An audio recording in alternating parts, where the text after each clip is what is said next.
दैनिक अमर गाथा, आपकी आवाज हमारे साथ। देश का पनौती कौन, आज पता चल जाएगा। देश के 5 राज्यों में लोकतंत्र के तथाकथित पर्व का दौर गुजर चुका है। आज यानी 3 दिसंबर को मिजोरम को छोड़कर बाकी राज्यों में मध्य प्रदेश, राजस्थान, छत्तीसगढ़ और तेलंगाना के वोटरों का फैसला सबके सामने आ जाएगा। यह भी पता चल जाएगा कि देश के लिए असली पनौती कौन है। दरअसल इस चुनाव में पनौती एक ऐसा शब्द था जो काफी चर्चा में रहा। चुनाव है तो रैलियां, सभाएं, भाषण, आरोप प्रत्यारोप के सिलसिले तो चलते ही रहेंगे। इस बार भी तमाम नेताओं ने दूसरी पार्टी वालों को पानी पी पी कर कोसने में कोई कसर नहीं छोड़ी। हर बार की तरह इस बार भी मर्यादा, शिष्टता, नैतिकता जैसे शब्दों को हर दल ने ताक पर रख दिया। एक शब्द इस बीच बड़ी तेजी से चर्चा में आया, पनौती। इसका इस्तेमाल कांग्रेस और भाजपा दोनों ने ही एक दूसरे के नेताओं पर हमले के लिए किया है। कांग्रेस के मुताबिक भाजपा के बड़े नेता और भाजपा के नेताओं के मुताबिक कांग्रेस के कुछ दिवंगत और कुछ मौजूदा नेता पनौती की श्रेणी में आते हैं। आइए देखते हैं कि क्या वास्तव में ये नेता देश के लिए पनौती बने हैं या फिर इन नेताओं को चुनने वाली हमारी लोकतांत्रिक प्रणाली ही असल में देश के लिए पनौती बन चुकी है। कम से कम हमारे पड़ोसी देश के लिए तो यह खुलकर कहा ही जा सकता है। वहाँ का कथित लोकतंत्र पूरे पाकिस्तान के लिए पनौती बन चुका है। इसकी वजह भी साफ है। पाकिस्तान में तल्ला सईद ने अगले साल जनवरी में होने वाले आम चुनाव में लड़ने का ऐलान किया है। जाहिर है कि सैन्य शासन और तानाशाही के बीच झूलते पाकिस्तान में फिलहाल लोकतांत्रिक शासन का दौर है और हर किसी को वहां लोकतंत्र की परंपरा के मुताबिक चुनाव लड़ने, लोगों से वोट मांगने और जीते तो शासन करने का अधिकार है। ऐसे में तल्ला सईद के चुनाव लड़ने की घोषणा पर भला किसी को क्या आपत्ति होनी चाहिए? लेकिन आपत्ति है और वह भी बहुत गंभीर। वजह यह है कि तल्ला सईद कुख्यात आतंकवादी हाफिज सईद का बेटा है। तो क्या आतंकवादी का बेटा लोकतंत्र में चुनाव नहीं लड़ सकता? शायद नहीं लड़ना चाहिए अगर वह खुद भी आतंकी हो। तल्ला सईद को पिछले ही साल वैश्विक आतंकी घोषित किया गया है। वह अमेरिका की काली सूची में शामिल है और भारत सरकार ने भी उसे आतंकवादी घोषित कर रखा है। लेकिन तल्ला पाकिस्तान के अल्लाहू अकबर तहरीक पार्टी से चुनाव लड़ेगा और उसने इसके लिए तैयारी भी शुरू कर दी है। उसने 2018 में भी सरगोदा से चुनाव लड़ा था और 11,000 वोटों से हार गया था। इस साल फिर किस्मत आजमा रहा है। अब हम मूल मुद्दे पर लौटते हैं और मुद्दा यह है कि क्या लोकतंत्र ही इस देश के लिए असली पनौती बन गया है? इससे जुड़ा एक सवाल यह भी पूछा जा सकता है कि क्या असली लोकतंत्र अब भी बरकरार है? इस बारे में हम पाकिस्तान की बात नहीं करते हैं। उनका देश वे अपनी जाने, हम अपनी बात करते हैं क्योंकि हम दुनिया के सबसे बड़े लोकतांत्रिक देश होने का दावा करते हैं।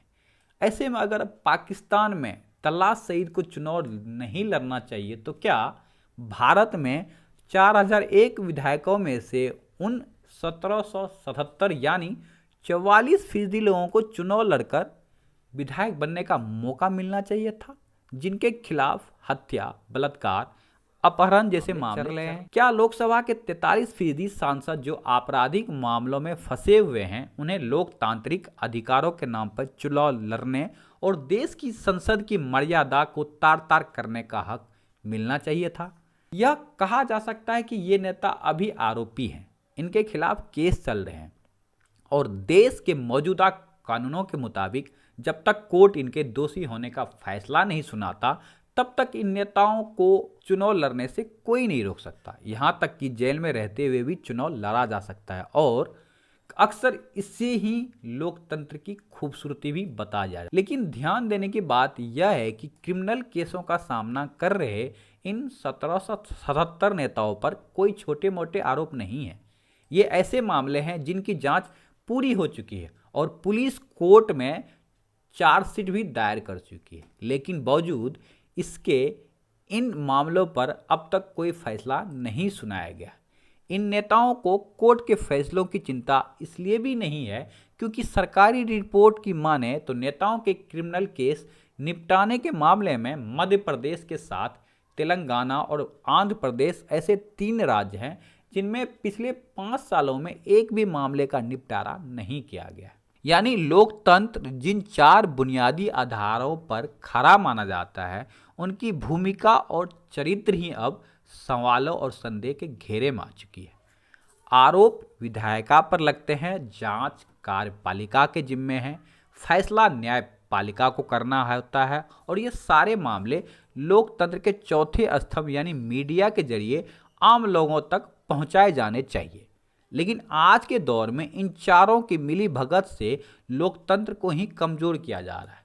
ऐसे में क्या हमें मौजूदा लोकतंत्र की प्रक्रिया को ही देश के लिए पनौती नहीं मानना चाहिए, जो ऐसे लोगों को चुनाव में खड़ा होने, जीतने, विधायक, सांसद, मंत्री बनने और कई बार तो कानून बनाने तक के अधिकार देता है, जिनकी वास्तविक जगह जेलों में है। दुखद तो यह है कि इस मामले में भी कोई भी राज्य या कोई भी दल किसी से पीछे नहीं है। अगर आपराधिक मामलों को देखें तो कुल आपराधिक मामले वाले विधायकों में से 1136 या 28% मामले ऐसे हैं जिनमें दोषी पाए जाने पर आरोपी को 5 साल या उससे ज़्यादा की जेल की सज़ा हो सकती है। ADR association for democratic reforms के आंकड़ों के मुताबिक 47% विधायकों पर हत्या के मामले, 181 पर हत्या के प्रयास के मामले और 114 पर महिलाओं के खिलाफ अपराध से संबंधित मामले दर्ज हैं। 14 विधायकों पर बलात्कार के मामले दर्ज हुए हैं। अगर राज्यवार देखें तो कुछ नज़ीर इस तरह बनेगी। दिल्ली के 53% विधायकों पर गंभीर अपराध वाले मामले दर्ज हैं।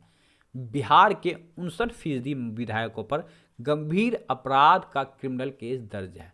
महाराष्ट्र, झारखंड और तेलंगाना में 39% पर ऐसे ही मामले दर्ज हैं और उत्तर प्रदेश में 38% सिटिंग विधायकों पर गंभीर अपराध वाले मामले दर्ज हैं। अगर हम पार्टीवार देखना चाहें तो भारतीय जनता पार्टी, जिसकी 15 राज्यों में सरकार है, बहुमत के साथ 6 राज्यों और सहयोगी पार्टियों के साथ 9 राज्यों में, इनमें भाजपा के कुल 479 विधायक हैं, जिनमें से 337 पर गंभीर आपराधिक मामले दर्ज हैं। यानी भाजपा के सबसे ज़्यादा विधायकों पर क्रिमिनल केस दर्ज हैं। कांग्रेस भी पीछे नहीं है। आपराधिक मामलों वाले विधायकों की लिस्ट में दूसरा स्थान कांग्रेस का है।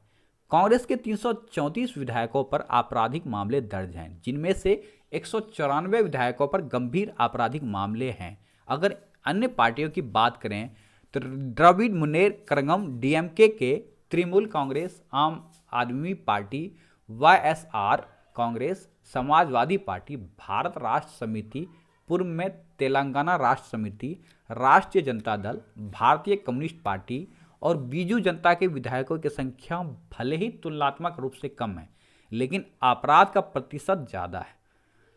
चिंताजनक बात तो यह है कि साल दर साल कोर्ट में लंबित मामले बढ़ते जा रहे हैं। 2018 के दिसंबर महीनों में जारी डाटा के अनुसार सांसदों और विधायकों के खिलाफ 4122 क्रिमिनल केस पेंडिंग थे, जिनमें से 1675 सांसद पूर्व और वर्तमान और 2324 विधायक पूर्व और वर्तमान हैं। वहीं दिसंबर 2021 में जारी डाटा के अनुसार लंबित मामले बढ़कर 4984 हो गए। मामले बढ़ते ही जा रहे हैं। दिसंबर 2021 में बीते 5 साल से पेंडिंग मामलों की कुल संख्या 1899 थी। अगर 12 नवंबर 2022 को देश के लिए 16 हाईकोर्ट से मिले आंकड़ों को देखें तो पता चलता है कि विधायकों और सांसदों के खिलाफ 3079 केस पेंडिंग थे, जबकि इनमें यूपी, बिहार सहित देश के अन्य 9 हाईकोर्ट का आंकड़ा शामिल नहीं है। ऐसे में हमें यह क्यों नहीं कहना चाहिए कि नेता तो केवल बाय प्रोडक्ट हैं, देश की असली पनौती तो वर्तमान लोकतांत्रिक प्रक्रिया है। इसका एक और उदाहरण या साक्ष्य देखते हैं। एक रिपोर्ट में अंतर्राष्ट्रीय शांति के लिए कनार्गे एंडोमेंट में वरिष्ठ फेलो डॉक्टर वैष्णव की एक रिसर्च के बारे में बताया गया है। उन्होंने 3 आम चुनावों में सभी उम्मीदवारों का अध्ययन किया, साफ सुथरे रिकॉर्ड वाले उम्मीदवारों और आपराधिक रिकॉर्ड वाले उम्मीदवारों को बांटकर अध्ययन किया और पाया कि आपराधिक रिकॉर्ड वाले प्रत्याशियों की अगले चुनाव में जीतने की उम्मीद 18% है। आपको जानकर यह आश्चर्य होगा कि आपराधिक रिकॉर्ड वाले प्रत्याशियों की अगले चुनाव में जीतने की उम्मीद 18% है, जबकि साफ सुथरे इमेज वाले प्रत्याशियों की चुनाव जीतने की उम्मीद सिर्फ 6% है। यही नहीं, उन्होंने 2003 से लेकर 2009 के बीच हुए लोकसभा चुनाव के प्रत्याशियों पर रिसर्च की थी, जिसके अनुसार जिन उम्मीदवारों के खिलाफ केस लंबित हैं उन्हें जीत का ज़्यादा फायदा मिला। यानी हम लोग भी मौजूदा लोकतंत्र में अपराधियों को जिताने में ही ज़्यादा भरोसा कर रहे हैं। जाहिर है कि आज यह सोचना पूरी तरह मंजूर है कि मौजूदा लोकतंत्र क्या उन्हीं सिद्धांतों, मूल्यों और परंपरा पर आज भी कायम है जिन आधार पर इसे सोचा और लागू किया गया था। क्या वास्तव में चोर और लुटेरों के बीच किसी एक को चुनने की मजबूरी को ही हम लोकतंत्र की मजबूती समझने की गलती नहीं कर रहे? अगर पाकिस्तान में एक आतंकी को चुनाव लड़ना गलत है, तो हिंदुस्तान में रेप, हत्या, भ्रष्टाचार या गैंगस्टर से आरोपों से घिरे और कई मामलों में तो जेल जा चुके या जेल के अंदर बैठे लोगों का चुनाव लड़ना कैसे सही माना जा सकता है? चुनावों को जटिल कानूनी प्रक्रिया में उलझाकर हमने लोकतंत्र की बुनियादी खूबसूरती, नैतिक मजबूती और समाज के बेहतर भविष्य के लिए बनाई गई उसकी मूल भावना को ही दफन कर दिया है। कल जनता के वोट यह तय करेंगे कि उसने कैसे नेताओं को चुना। अगर एक बार फिर धर्म, जाति और विभाजनकारी सोच वाले नेताओं को ही चुना, क्या तो यह सोचना ही होगा कि क्या ऐसे नेताओं को चुनने वाला लोकतंत्र ही इस देश के लिए पनौती नहीं बन गया है, जो देश की शिक्षा, रोजगार, संस्कृति, समानता, भाईचारा, विकास की बातें करने वाला नेताओं की जगह ऐसे लोगों को सत्ता में आने का मौका दे रहा है, जो मौत के सौदागर, मूर्खों के सरदार से होते हुए पनौती जैसे शब्दों का इस्तेमाल कर रहे हैं। अगर वास्तव में पनौती लोकतंत्र है, हमें नेताओं की नहीं, लोकतंत्र को बचाने की चुनौती स्वीकार करनी होगी।